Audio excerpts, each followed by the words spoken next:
Right guys, here we have the RB107. It's an Indian one. They're not made as well, but it's not too bad really, to be honest. It's set up alright. Just notice on these things here that you've got a metal base where your connections go in. It's insulated there, of course.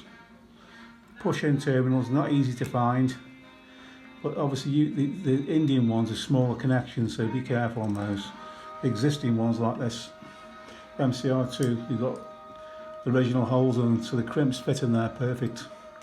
On the new ones, they don't fit.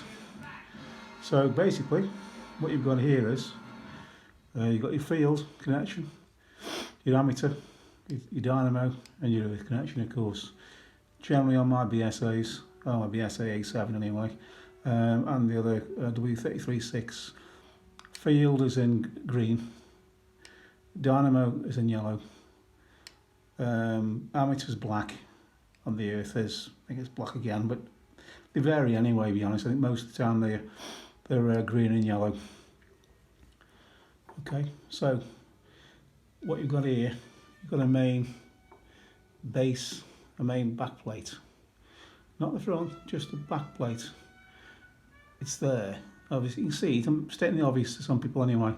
That back plate there, okay, which is under these two relays, these series relays, are connected to the dynamo terminal.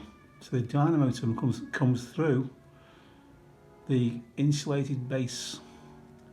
So obviously it's not going to short out, so it comes straight through onto your terminal there, onto your main back plate. So when the dynamo runs,